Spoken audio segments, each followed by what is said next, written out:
Hi friends, flavour by Shiba ಚಾನಲ್ಗೆ ಸ್ವಾಗತ. ಇವತ್ತು ವೆರಿ ಈಸಿಯಾಗಿ ಮನೇಲೇ ಕ್ರಿಸ್ಪಿಯಾಗಿ ಮಾಡುವಂಥ ರವಾ ದೋಸೆ ಮಾಡಿ ತೋರಿಸ್ತಾ ಇದ್ದೀನಿ. ಅದು ಹೇಗೆ ಮಾಡೋದು ಅಂತ ನೋಡೋಣ.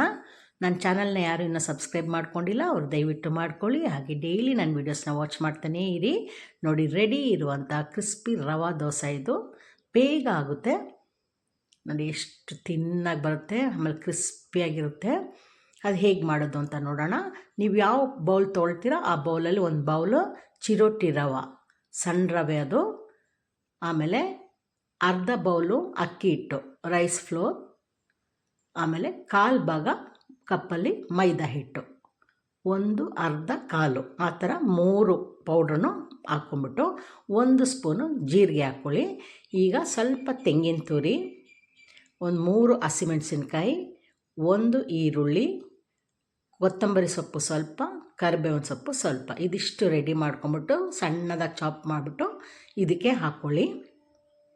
ಈ ಪೌಡ್ರಿಗೆ ಹಾಕ್ಕೊಂಬಿಟ್ಟು ನಾವು ಯಾವ ಬೌಲಲ್ಲಿ ರುಚಿಗೆ ತಕ್ಕಷ್ಟು ಉಪ್ಪು ಹಾಕ್ಕೊಳ್ಳಿ. ಆಮೇಲೆ ನಾವು ಯಾವ ಬೌಲಲ್ಲಿ ಹಿಟ್ಟು ತೊಗೊಂಡಿದ್ವೋ ಚಿರೋಟಿ ರವೆ, ಅದರಲ್ಲೇ 3 ಬೌಲು ನೀರು ಹಾಕಬೇಕು.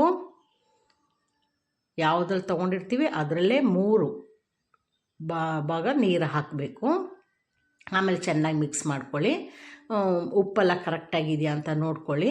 ಅದಾದಮೇಲೆ ಮುಚ್ಚಿಡಿ. ಒಂದು 15 to 20 ಮಿನಿಟ್ಸ್ ಇರಲಿ ಅಷ್ಟೇ. ಅಷ್ಟರಲ್ಲಿ ನೀವು ಚಟ್ನಿಗೆಲ್ಲ ರೆಡಿ ಮಾಡ್ಕೊಳ್ಳಿ. ಆಮೇಲೆ ಇದನ್ನ ಮಿಕ್ಸ್ ಮಾಡಿಬಿಟ್ಟು ನೋಡಿ, ಅದು ಹೆಂಗಿರಬೇಕು ಅಂತಂದರೆ ತೆಳ್ಳಗಿರಬೇಕು. ನಾವು ಹಿಂಗೆ ಮೇಲಿಂದ ಹಾಕುವಾಗ ನೀರಂಗೆ ಬೀಳಬೇಕು, ಆ ಥರ ಇರಬೇಕು. ತವ ಚೆನ್ನಾಗಿ ಬಿಸಿ ಆದಮೇಲೆ ಇದನ್ನು ಹಾಕ್ಕೊಳ್ಳಿ. ಹಿಂಗೆ ಹೋಲಾಗಿ ಬರುತ್ತೆ, ನೀರು ದೋಸೆ ಬರುತ್ತಲ್ಲ ಹಾಗೆ ಬರುತ್ತೆ. ನಾನು ಆಲ್ರೆಡಿ ಇನ್ನೊಂದು ರವಾ ದೋಸೆನೂ ಮಾಡಿ ತೋರಿಸಿದ್ದೀನಿ, ಅದು ಬೇರೆ ಥರ, ಇದೇ ಬೇರೆ ಡಿಫ್ರೆಂಟು. ನೋಡಿ, ಕ್ರಿಸ್ಪಿಯಾಗಿಬಿಡುತ್ತೆ. ಇದಕ್ಕೆ ನೀವು ಬೇಕಾದ ತುಪ್ಪ ಆದರೂ ಹಾಕ್ಕೊಳ್ಬೋದು, ಎಣ್ಣೆ ಆದರೂ ಹಾಕ್ಕೊಳ್ಬೋದು. ನಾನು ಏನೂ ಹಾಕದೆ ಹಾಗೆ ಡ್ರೈ ಆಗೇ ತೊಗೊಳ್ತಾ ಇದ್ದೀನಿ. ಆಯಿತಾ? ಚಟ್ನಿ ಜೊತೆಗೆ ರೆಡಿ ಮಾಡ್ಕೊಂಡಿದ್ದೀನಿ. ನೀವು ಮನೇಲಿ ಮಾಡಿ, ಭಾಳ ಈಸಿಯಾಗಿರುತ್ತೆ. ಏನು ಬ್ರೇಕ್ಫಾಸ್ಟ್ ಏನು ಮಾಡೋದು ಅಂತ ಯೋಚನೆ ಮಾಡ್ತಿದ್ರೆ ಇದನ್ನು ಒಂದು 20 ಮಿನಿಟ್ಸ್ ಒಳಗಡೆ ರೆಡಿ ಮಾಡ್ಕೊಳ್ಬೋದು. ನೆಕ್ಸ್ಟ್ ವೀಡಿಯೋದಲ್ಲಿ ಮೀಟ್ ಮಾಡೋಣ. Take care, bye, thank you.